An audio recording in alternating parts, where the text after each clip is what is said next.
Dan, hi. Hello, Jordan. Hello, Dan. Hello, everybody who's watching, if that's anyone at all, welcome to the fourth and second attempt Yes. episode of Trading Fours with Dan Gelok and Jordan Reed. And my name is not Dan Gelok. And my name is not Jordan Reed. And what Jordan just said was that we had a really great episode that we had filmed, and then the audio was such a disaster that we are now refilming it completely because we are tech wizards. Yeah. And that's actually what those diplomas both say on my wall. They say Tech Wizardry School. So, yeah. So welcome to part two, everybody. Welcome. We're happy you're here. Behind the scenes, I thought it would be funny if I recorded outside in a rainstorm, and turns out it was funny to see and not funny to hear. But we're learning every day, and no one has ever said that Dan, well, at least myself, is very smart, and I know I've never said it either. So take that. We're getting better every day, stronger every day, smarter every day. Sure. Thinking harder, just doing a lot of brain crunches, and yeah. Well, like we did the last time, but we're going to do again now, is you all send in some questions, and we are going to try our best to answer them. But Dan, do you want to explain the rules again, what we decided? Yes. Okay. So here's how we're going to do this. We have a whole bunch of questions. Most of them came from Instagram. Some of them came from YouTube. And we're going to try to get through as many of these as we can. But we've got like 3 dozen questions. So here's what's going to happen. Both of us have got groups of 5 or 6. And we are going to ask the other person each one of these questions, which we have to answer in less than 3 sentences. 3 or less sentences. Let's put it that way. So it's a very short period of time. And the other person is allowed to respond to them if there's something interesting that they want to say, but they've got to stick to the same rule: 3 or fewer sentences. After 5 or 6 questions, we switch off. And then at the end, if there's something we want to talk about more or longer, we're allowed to do so, but we're only allowed to pick one thing to come back to. So this is to keep things moving. It's a rapid fire sort of thing. And we're both game show hosts, and that's how this is working. Yeah. And where Dan's diplomas say that he's a tech wizard, he graduated from Geek Squad, and then whatever is above Geek Squad, these behind me, these palm trees that are real, I'm actually in somewhere that's tropical. These, I get these for being a game show host.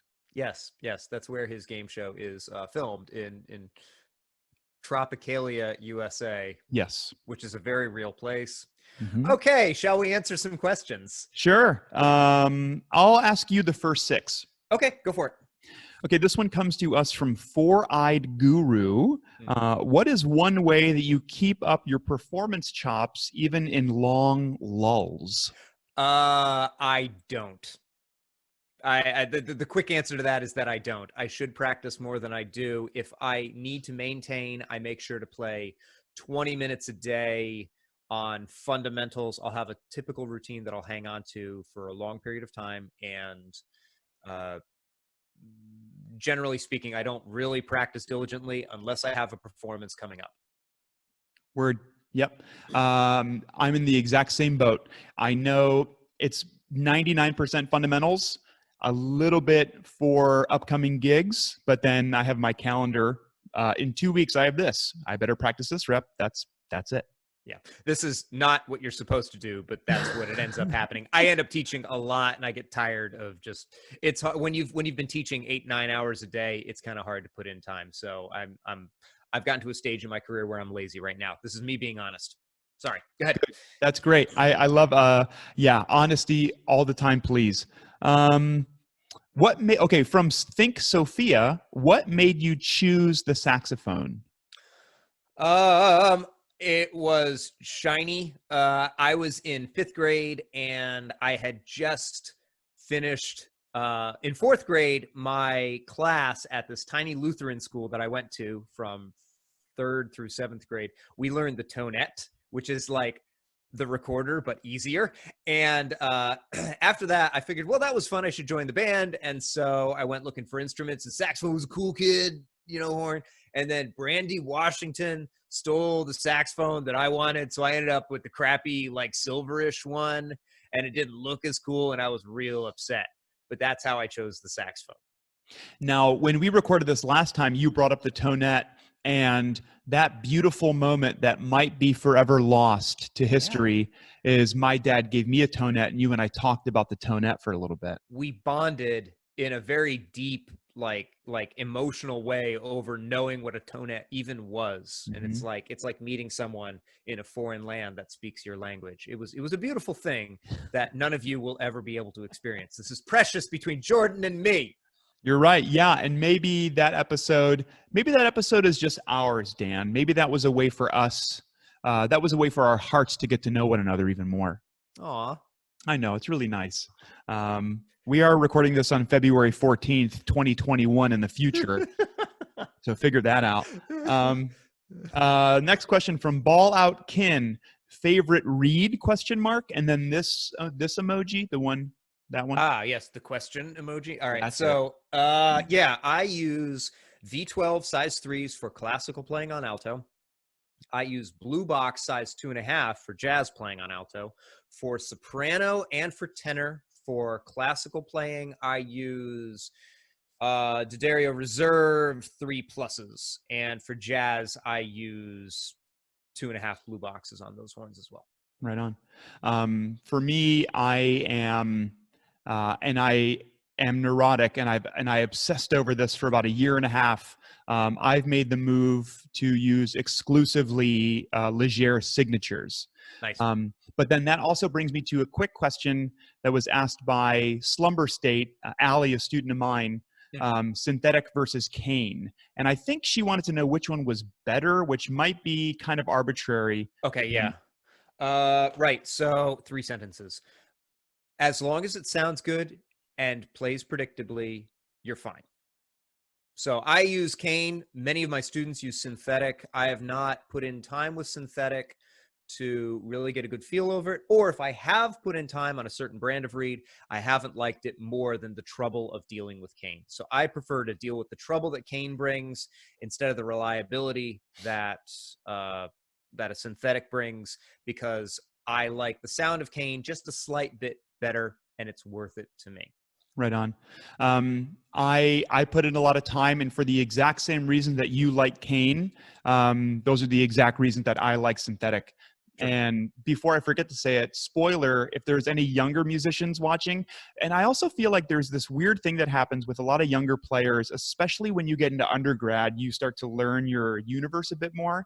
Yeah. And there are all these weird rules that are passed around that are totally fake. Like, well, I heard that if you play a synthetic in this range on this make and model of horn, it blah, blah, blah. There's all these weird things that are passed around.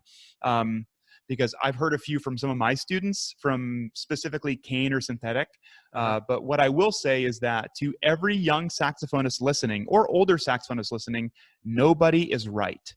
It's all fine. It's all fine. Everything's fine. The end result really matters. I would say that, like, as far as any equipment is concerned, like, as long as it produces a good sound, then you're in the right place, and as long as it isn't forcing you to do something that limits you.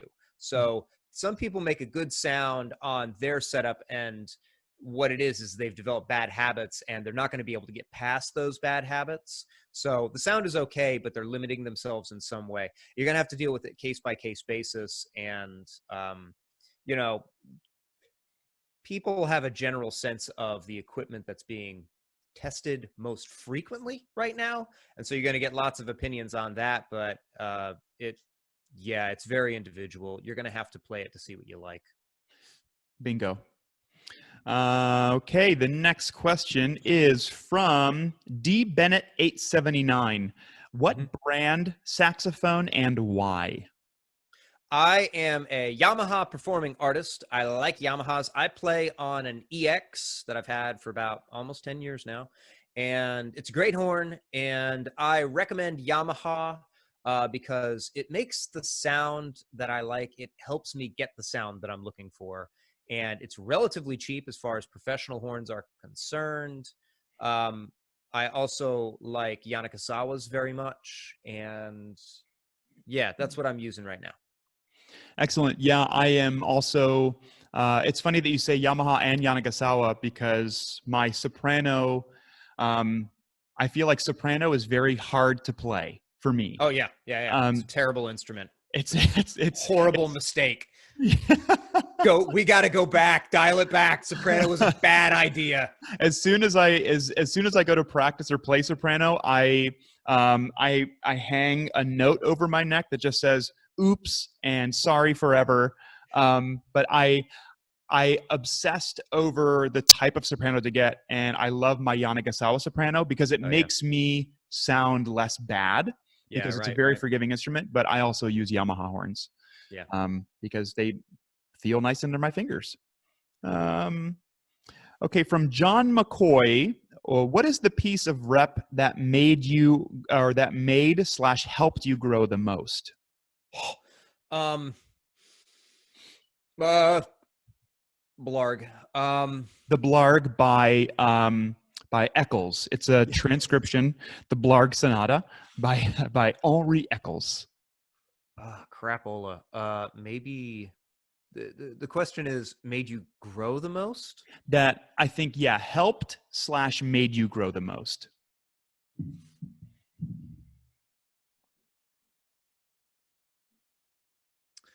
It's going to be either Caprice on Forme de Valse, Days and Clos, or Jungle.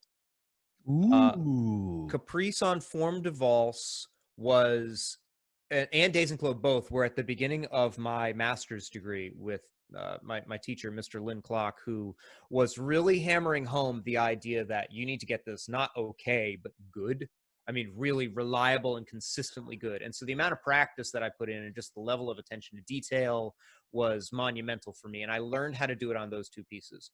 Jungle, I had taught myself, and it was, oh man, I'm gonna go past the 3-sentence rule a little bit. I'm gonna tell this story. So I learned Jungle in 5 weeks and thought it would be a good idea to play it at the Singapore Saxophone Symposium, the first one, the inaugural one. I was in Singapore at the time. My wife is from there, and so we were hanging out. And they were like, "Okay, great, and you can play something." I was like, "Great." And they gave us, I didn't know this until later on, but they gave us like 40 minutes of time. Like, they give us a block, and I thought I was playing a piece. And so I prepared Jungle, and then I got my wife and my friend Ikai to play like a trio with us. But I played Jungle, and I had the worst performance of my life, of my career on Jungle. And there were just so many things that went wrong. It was one, I was foolish to have learned that piece in 5 weeks. It was the sort of thing where I could play the notes on a page or a half a page by itself, but trying to play all of it going through without stopping, the sum was greater, like the whole was greater than the sum of the parts. And so I got really nervous. I had a voice in the back of my head, a very articulate, clear voice saying, "What are you doing? You are making a fool of yourself. You need to find a different career." Like, it was so, I mean, traumatic. I went home and I had to take a nap afterwards, but like, and it was like, there was like, who was in the audience? Claude DeLong was in the audience. Chen Quan Lin, who I had barely met before, was in the audience. I'd met him once previously. And then who else? Joshua Hyde, who had just won the Londex competition like a week or two before that, was in the audience. And then Shin Lee from Mahidol University in Thailand and Bangkok was in the audience. And Noa Even and Phil Pierrick, who had gotten like, I think like, Phil had gotten, I can't remember where they had both advanced in, and I think one of them had placed, but I can't remember which one. But they were doing the Agni Suono duo thing, and I think like super highly of both of their playing and their opinion. Like, it matters a lot to me, and like, so I'm up there. Oh, and there were like 200 junior high kids, so it was this audience, and I was just making an ass out of myself. And like, Claude is probably sitting there going, that's not how that should sound. And like, I'm like just going, oh, this is terrible. And then my mother-in-law gets up and makes this big show of like giving me a hug in front of these 300 people afterwards. And I'm like mortified. And it's like, and then Chen Quan comes up and sort of saves the day. But it's like, hey man, great job. And he gives me a hug and he like pulls me away and stuff like that. And I'm like, oh, he saves my life. And it was terrible, terrible, terrible, terrible, terrible. And I was so traumatized by this bad performance. And I learned a lot about performance anxiety through that. And I learned a lot about just how crazy your brain gets. And a bunch of students like 5, 6, 10 years later came up to me. They're like, no, like I told them that story. And they're like, oh man, no, we thought that was like the most awesome thing that we'd ever heard in our lives. Like we thought it was so cool. And I'm like, oh yeah, that was a hot mess. But the perception of it was very different from the reality. And yeah, I learned a lot through that. And later on, I learned to perform it well, but it took me another year or two before I had performances that I thought were awesome. If you Google me now, if you Google my name and Jungle, there's a really, really, I feel a great performance of that at a contemporary art museum in Houston.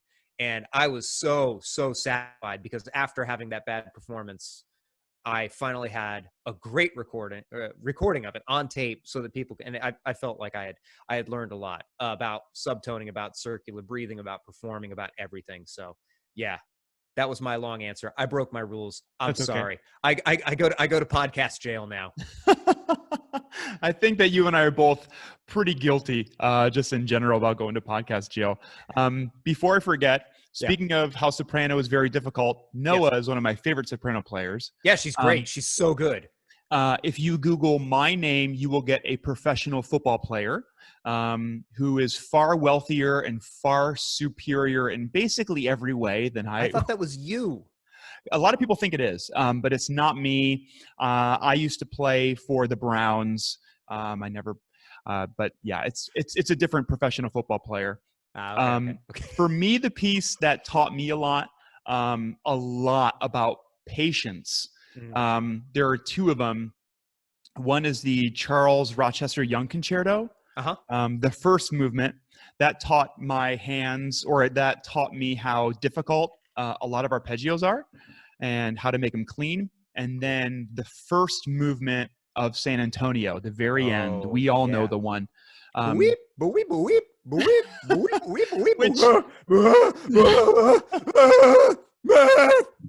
we need to sing it and isolate it and put it over the piano part. But I would like to think that Harbison wrote that when he was just frustrated and he was like, I don't know what they can do, and just started hitting the piano and went, I'll make them do that. And then just send it to the thing. That one taught me a lot about how to practice presently, putting blinders on, being patient and being thorough and also thoughtful in my practicing. And it paid off. But it's funny, I performed it twice in 1 year. The first time I felt excellent about it. And the second time I felt C+. Okay. Yeah. It's hard. Did you have like a good control over your altissimo before you hit that? Or was it really like you're learning to altissimo during that?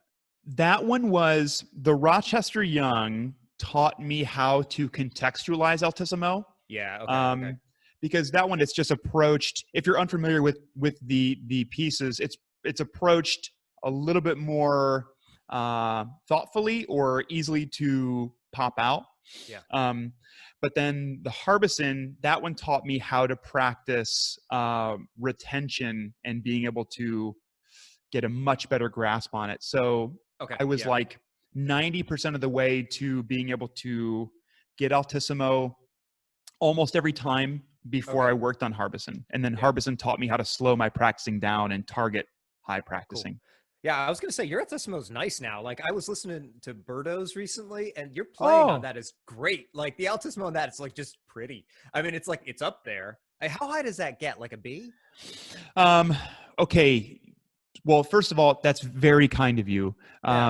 Second, the highest it goes in the third movement. I'm sustaining a C, and then I'm popping a D to go back it. to the C, like little grace notes. Yeah, it's real delicate. And it's like, I mean, I remember listening to it the first time going, oh, that's really good playing. It's nice. So Thanks, Dan. yeah, man. My goal with altissimo is to not make it sound timbrally or tonally too different. I want it to sound just like one big saxophone. Like it makes, like, if you were to look at my face when I was playing altissimo, I'd go, whatever. But yeah, right. Yeah. I think that's the goal, man. I think that's what we want. I think so too. Last question out of the first 6. Paige Ormond, have you continued to perfect the extended technique of backward saxophone? Okay, so that's from early on. I remember like early in Instagram. I basically played. You pull down the whole, like all the notes and you squeak through the, and it got like 10,000 views or something like that. My sister was texting me. She's like, how the hell did you get 10,000 views off of this stupid? And I'm like, I do not understand the internet. So have I perfected it? Yes. Oh, yes. Bravo. All right. So questions for you now? Sure. Okay. Sophie, how do you growl? I understand you hum a different pitch, but just don't get it. When I first started growling, I did not think a different pitch, nor do I today, unless it's necessary. I just go, when I play. That's it.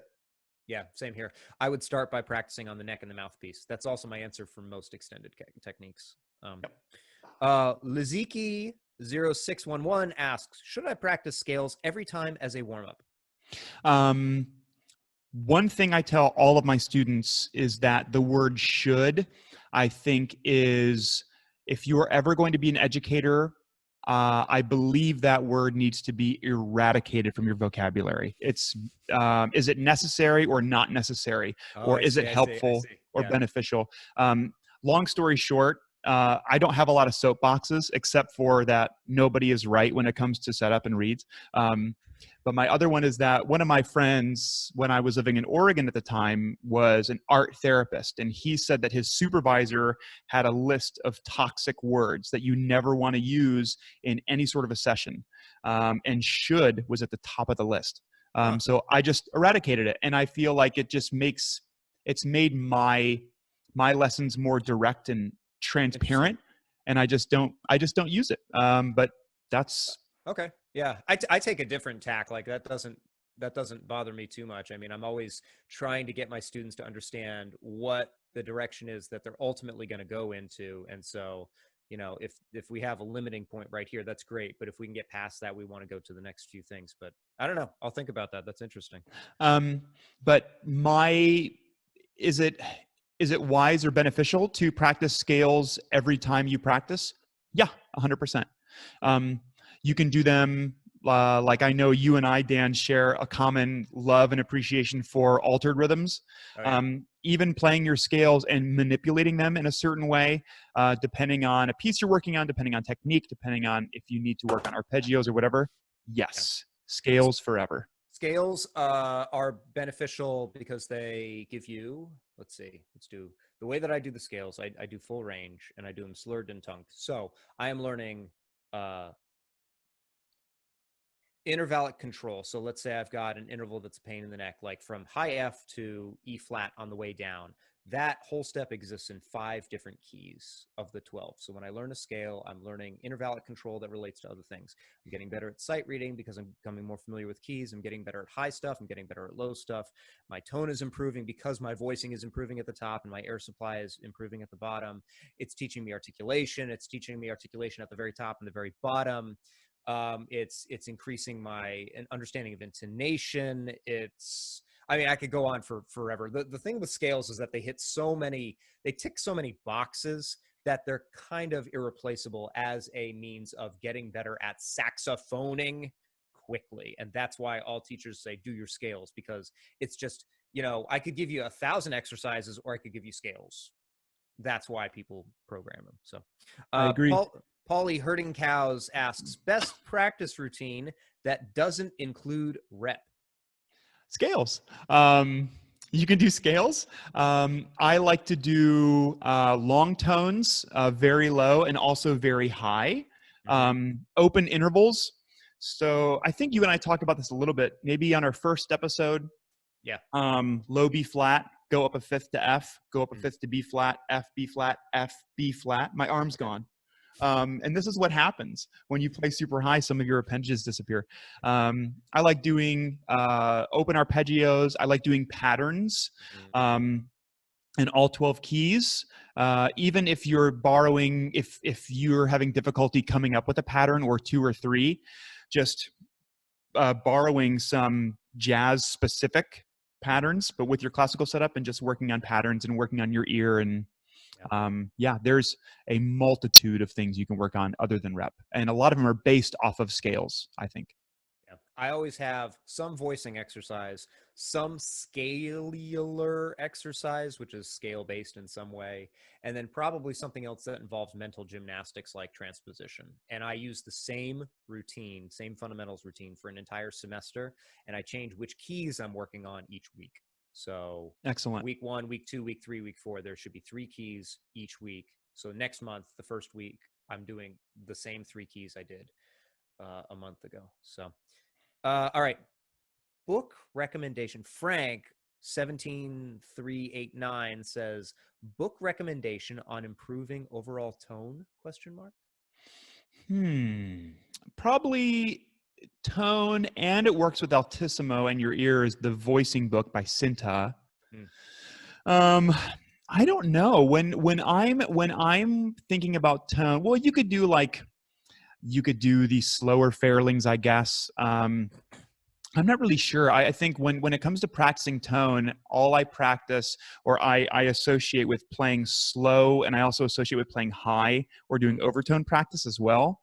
Um, so yeah, I guess any or all altissimo books, and then if it says a desired tempo marking, just slow it down super far and work on pushing your air into every single next note, and like working on having a trajectory, letting the audience know or where the line is going also works on tone, just slowing stuff down. Yeah. I don't think of tone as like a book learned piece of information. I think of tone as something that you learn from listening and getting direct feedback on your playing. So I'm not sure that I could say, oh, you want to have a better tone, read this book or do the exercises in this book, because it requires a teacher there that they'll play for you and you can emulate the way that they sound, or they can listen to you and say, well, that's you're pinching right there, or that sounds gross here and it sounds really good when you do it this way. Tone development is much more organic like that. I guess I would say Rosher's Top Tones has some good instruction on what you should be aiming for and how you should do it, like some written text, like paragraphs of text. And Teal's Saxophonist Workbook has similar things as well. I guess artist saxophone playing does too, but that's more of a manual. I don't know. I think the question behind the question here is, I want to have a better tone. What book should I get? And the answer to that is, I'm not sure it's a book thing as much as you need to be picky, you need to get a teacher, and you need to listen to really good musicians, saxophone and otherwise, so that you know what you're aiming for. If you want a quick answer, find Professor Jim Umble's email. He teaches at Youngstown, and Yeah. he's been touring around a master class on tone development that I am obsessed with. Really? It all starts on the neck. Because if you're playing on the neck and you can make your neck sound nice and clear and warm and full and loud and rich and every other adjective that we like to describe good tone, Yeah. put it back on your saxophone and play an F with your octave key. It's roughly the same pitch. If you Same can make it pitch, yeah. sound the same, and then he does this thing with chromaticism, taking your neck off, playing your neck, and then he also has his studio. It's much more in depth and involved and awesome than what I'm talking about. He also has his studio transcribe arias. Oh, hey, that's cool. I like And that. it's all of his studio. If I have like my favorite thing about the saxophone studio at Youngstown is that they all sound rich and big and lush. And we all could learn a lot from Jim Umble's masterclass. It's excellent. Email him and ask for his handout of tonal development. That's awesome. I almost did my master's degree with him. I was Wow. I was really really close to doing it. So it was, and I would have been very happy doing it there. I ended up at UMass, and I'm no regrets at all. But yeah, I hold Jim fondly, and yeah, that's Me cool. too. That's cool to hear. All right, next, Packet Movers says, "Hi there, Gelok. We are the best movers." Not really a question. Disqualified. Okay. Hannah Huddle says, "How to keep vibrato consistent." Uh, by keeping your vibrato consistent, I think for me, you need to practice it at different speeds or different rhythmic patterns. There's the, like, how do I make my tongue consistent? You can use the same style of exercise. I have my students who are working on tonguing set a metronome at either 50 or 60, and they'll do different subdivisions, and it's a retrograded thing. So first beat, quarter note; second beat, 2/8 notes; then a triplet for a beat; then 16ths; and then a quintuplet, and then you go backwards: quintuplet, cool. 16th, triplet, 8th, quarter. You could do the same thing, but just maybe longer beats per vibrato pulse. And learning how to manipulate your vibrato that way. Start slow and then progressively get faster and faster, and progressively could be like, over a week, over a month. But in order to have better control, you need to practice it slowly and sound bad for a while. Nice. Okay. How do I start practicing for a fast piece? Also by Hannah Huddle. Hannah, you get two. You get a bonus question. Lucky you. How do I start practicing for a fast piece? Isolation. Do not. I have a lot of students do this, and I've yelled at them about it. I don't yell, but they like to do full runs. They're like, well, I have all the, like, students set up a lot of rules for themselves which are arbitrary and don't help. At least a lot of mine, and I'm also guilty of this when I was younger, is they'll get a brand new piece, say it's a fast piece, say it's the second movement of the Muchinsky Sonata. Everyone loves it. Everyone likes it. Everyone knows it. Everyone loves it. Believe me. And then you want to work on it super fast, right? So I've had students before, specifically with that movement, go, well, I wanted to get through a couple full runs of it first, and then I'll work on doing this. It's like, well, just start by isolating passages. You're wasting your time. Wasting your time. You're wasting that's the thing. valuable time. Valuable time. Take 3 or 4 systems. Go 40 clicks under tempo, 50 clicks under tempo. Slur everything, do alter rhythms, long, short, short, long, do triplets on things, whatever you want to do. And then you maybe bump up the tempo a little bit, or you move on, and then you work on contextualizing larger chunks slowly over and over and over again. And then say you only get through the first page and a half or a page in a week. As long as your practicing is thoughtful and repetitive, and you're being very honest with yourself and you're practicing, then move on. It'll take as long as it needs to take. But if you can't play it slow, authoritatively, and confidently, then you cannot play it fast. Yeah, sounds good. All right, one more. Festive Overture asks, how are, these names are awesome. How are Meyer mouthpieces perceived today after all the newer things have evolved? I think they're perceived just as well as they might have been a while ago. I think going with, reed choice or equipment choices, Meyer has the luxury of having a long lineage and being known as like the alto mouthpiece for a very long time, especially if you get the right era. But I think that they're perceived fine. They're great. Everyone knows and loves Bob Reynolds, and he's playing on a newer model-ish Autolink with a Rovner leg, and he doesn't need anything fancy or good. As long as you sound good on it, you sound good on it. I play on, I'm privileged and lucky enough to be an SYOS artist, and I play on some bright red mouthpieces, and I love them.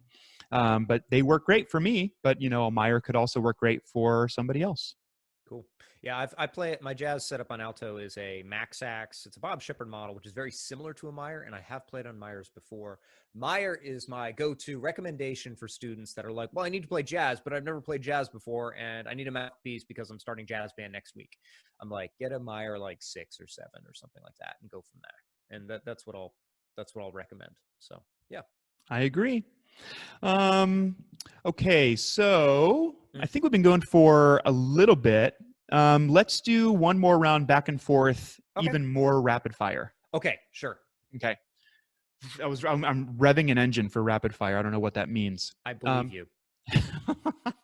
uh, okay, from Vichas. What is the first thing you do when you start learning a new piece?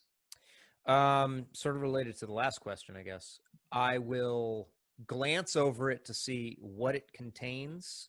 A section, B section, C section, return of things. And I will get the lay of the land first, and then I will very slowly start going a measure or two at a time, marking alternate fingerings, marking any accidentals that I'm going to be worried about, with my goal of the first day being starting to consume a measure at a time at about a half tempo. Great. Hi, everybody. My name is Dan Gelok. Jordan can't join us today, so I'd like to take this opportunity to bring up one of our corporate sponsors, water. Water does everything that you need it to do and more. Do you need to clean things? Water can do that. Do you need to get rid of paparazzi outside of your house? Water can do that. Perhaps you need to level a small coastal village. Water can do that too. Do you need to support all forms of organic life? Water. Do you need to quench your thirst after mowing the lawn? Water. Water is literally good for anything you need it to do. Do you need to drown your enemies? Water. As a matter of fact, you really can't do any of those things without water in some format. So take it from us, and we are experts at Saxophone, so we know plenty of things about maintaining life on planet Earth, and cleaning off your driveway, and what else is there? Just various things that you can do with water. So yeah, water.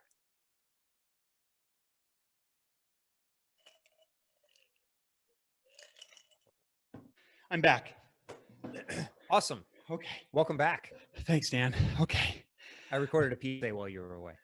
What did you record? I recorded a PSA for you. Oh, good. Thank you, Dan. Yeah, you're welcome. Okay, ready? Yes, go. What was the first piece that you had? I guess this is also kind of similar, that you had a special moment with. Maybe not a learning experience, but a special moment. This is from KN Mabry. In 8th grade, I played Handel's Adagio and Allegro. And it was the hardest thing I had ever played up to that point, and it didn't just come naturally and intuitively to me. So I had to work on it, and I really loved it. And it was one of those things where it started working, and my fingers knew where it was going when they initially had not known where they were supposed to go. Was a really special moment. It was a big solo with piano, and so 8th grade solo and ensemble sort of thing. That was yeah, I like that. Another more recent one would be "Come Down Heavy" by Evan Chambers, violin, saxophone, piano. Probably one of my favorite pieces of our rep. Awesome. Good. Great answers. Isaiah J. Music. How did you figure out how did you figure out what you wanted to do besides teach and perform? Okay, I assume the question is like, professionally outside of just playing and teaching, like side projects and stuff like that. That's what I would gather too. Yeah. Yeah. Simply by being aware of everything that's out there, being available and volunteering your time when people ask for help or assistance. You get involved in lots of different side projects. Some of them you like, some of them you don't like. Just cultivating a general awareness of what there is to do. Eventually, your creative mind starts coming up with ideas, either imitating things that you've seen done elsewhere, or brand new ideas that are maybe inspired by certain things. Or maybe you just find that you like stuff and you're good at it and you want to do more of it. It takes some momentum. Just simply be available, practice, keep your eyes up and around, and look what's going on, and you'll accumulate lots of good ideas as your career develops. Great. Well said. Littles, learning altissimo for the first time. Make sure that your tongue is activated. And by that, I mean the tongue needs to say ya, ya, ya. Like if I say yes, the ye, the Y syllable, ye. The tongue is up here and it's touching the insides of my molars. It needs to stay up there if it's going to maintain the pitch that you want. I also practice doing tongue bends before we do altissimo. So you can get that by playing any palm key, D, E flat and above, and just going ka ka ka or ga ga ga. You'll hear the squawk, what that happens. And eventually, if you can go ee, bending it using just your tongue and not moving your jaw at all. So not going dropping your jaw, but going ee by manipulating the airstream using your tongue. That changes your altissimo and it enables you to play altissimo. There's no way to answer that in 3 sentences. I'm sorry. True. Well, then let me piggyback, and I'll try my miniature answer. Yeah. I start by trying to contextualize, because once you start playing your front E, congratulations, you're kind of sort of playing an altissimo note. Yes. So if you can get your front E, F, and F sharp unlocked, by just literally just pushing your air and working on your voicing. People approach altissimo so cautiously and so daintily, and their air just stops because they're worried about sounding bad. Push your air into the notes and make the horn work for you. Work on E, F, and F sharp, and then maybe go to G, front G. But I would, there are other notes that pop out easier. So my buddy Jay Miglia, who teaches at Otterbein, he starts students on B flat and not G. Because I think you notice success playing on at least a B flat or maybe even a C, which pop out relatively easy for. Yeah. And then you go, ooh, look what I did.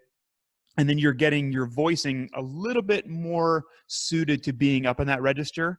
And once you can do that fluidly contextualized, not doing the like hunt and peck method that a lot of sax, like not doing the NASA showroom technique, but maybe doing some contextualized playing, then maybe that can help too. To sort of piggyback on that, yeah, you could do a lot of good by simply playing chromatically from palm key D up to front F sharp, just up and down and up and down and up and down for like 10 minutes a day. If you did that for a month, you'd probably develop pretty good chops at going into the higher altissimo. Yes. So familiarity helps. From Luke Billette, why on earth is the saxophone unfairly excluded from the modern orchestra? Because by the time the saxophone came on the scene, most orchestral stuff had been established. So we had decided what the main instruments in the orchestra were going to be, and the heyday of classical and romantic music was pretty much happening or over by the time the saxophone was invented. And so we're talking about 1846. So that was when it was invented, and then it had to have time to disseminate out so that composers could find out about it and so they could figure out how to use it properly. So yeah, most of what we consider orchestral standard rep does not contain saxophone, because when it was written, either saxophone didn't exist or it was such a new instrument, it was seen as nothing more than a gimmick.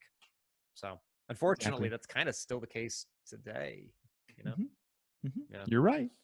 Final question, Alto Kid 9. What's the best way to get better at circular breathing? 3 minutes a day, every day for 6 months on the neck. There we go. If you can do it at all, even if it sounds like poo, just keep doing it, because if you can do something badly, you can learn how to do it well. Like, the important thing at the beginning is not to do it perfectly. Some people get they stop because they're like, well, that's not right. Well, no, it doesn't sound good, but if you are technically going and getting air out while you're breathing, bringing air into your lungs, if air is leaving your body and coming into your body at the same time, then you're doing it correctly. It might not be controlled, but you're doing it correctly. And all you need to do now is gain familiarity until you can adapt it.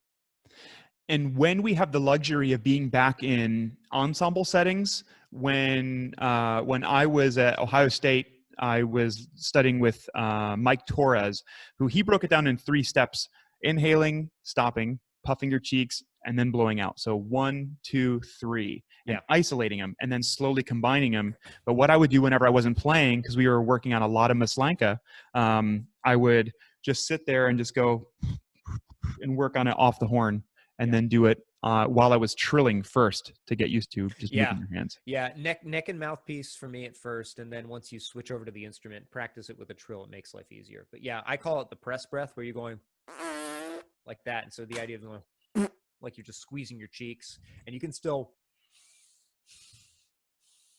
can breathe in and out through your nose while you're doing that. So if you practice that and you just get used to the feeling of pushing and doing the press breath while you're inhaling.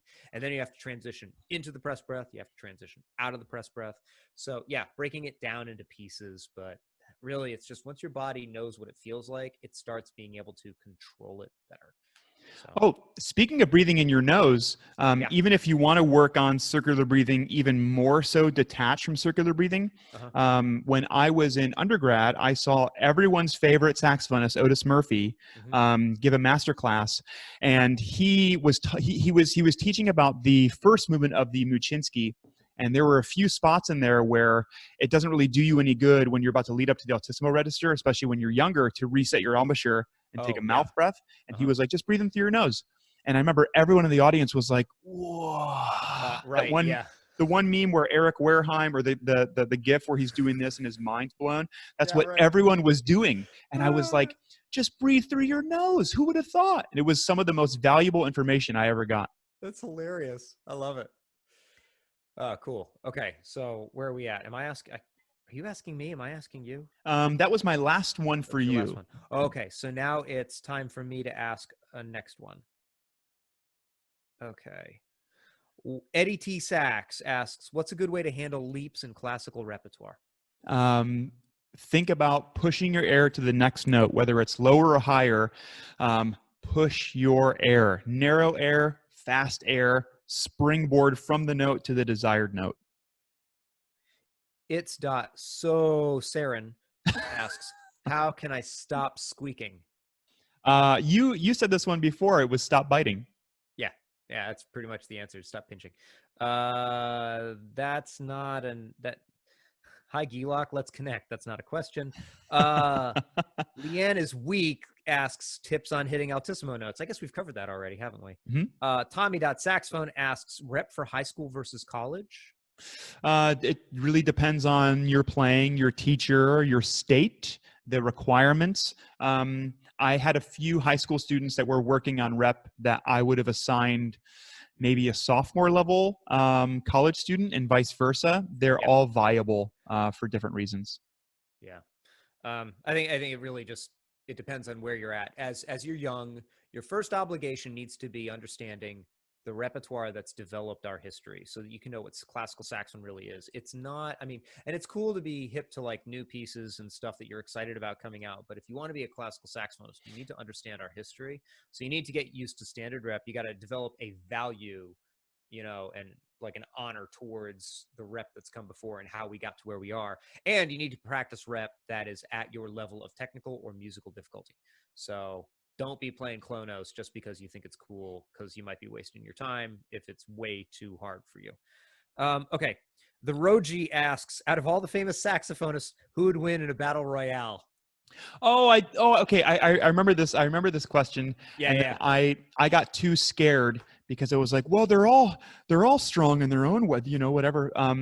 But my answer, and I stick with it, would be Adolf Sachs, because he was scrappy. He was the victim of burglary, thievery, arson, and he still managed to land a job at the Paris Conservatory, and he crushed it. The man was unkillable. They tried many, many times, and he just would not die. He's like the Rasputin of the classical music world. So, yeah, that's that. All right, cool. Do your saxophones have names? No.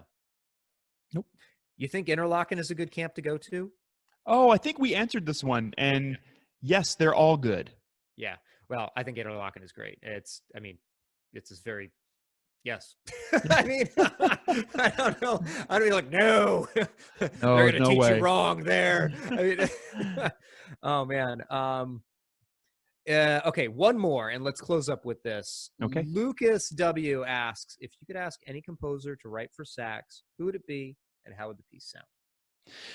Oh, I think we might have touched on this one too, but I'm going to stick with my answer, and I would go back in time and ask Rev Weltus to write a saxophone quartet. Because, and I think that maybe this is nice because you said you wanted to touch back on it. Because his writing was chaotic, controlled, we don't have a ton of big, heavy quartets by Latin American composers, Okay. especially ones who wrote such, not even programmatic music, but tone poems, essentially. Senza Maya, case in point. Just something heavy and crazy and dissonant and fun and, 7 to 9 minutes. It'd be Revueltas for sure. Cool. I'm going to go with Caroline Shaw. I want Caroline Shaw to write for us. And we've tried, actually. NASA's approached her, and they said, her agent said she's not interested right now, which is a real drag. I think Caroline's music is brilliant. I think it's clever. I think it is not gimmicky, even though it uses all these modern techniques. My wife went to school with her. They were both in the same violin department together. Oh, cool. Yeah, so she was at Rice with Caroline at the same time, and it's interesting that Caroline's made her her name as a vocalist and a composer, because I think she was originally there for violin performance. So Wow. but yeah, it would sound amazing because all of her music sounds really cool. That's my answer to that. Good answer, Dan. Yeah, man. Well, when we recorded the episode that will always hold in our hearts, Yes. the one before this one, Right. we had talked about. What'd you say? The best episode we ever did. Oh, it was crazy. There was a hawk that flew into Dan's living room. It was nuts. I mean, it was great. But you and I had talked about doing an episode, our next one, if it works out this way, or just soon, on performance anxiety. Yeah. Let's do that next. So next time around, we're going to talk specifically about, nerves, performance anxiety, dealing with it, getting ready for stuff. I think we could we could chat for a while about that. I agree. Cool. Dan, as always, thank you so much. Thank you, Jordan. It's always a pleasure. And thank you for your questions. We're not going to say the forbidden YouTube words, but if you have watched this video and you know other musicians or other saxophonists who might also watch it, then that's great. And you could do that on your own, and I'm sure you know how. Yeah. The most encouraging things that you could do for us would be showing other people stuff and write us some notes, like ask us questions or give us comments. That's super encouraging. And okay, rock and roll. Okay. Dan, later. Ooh.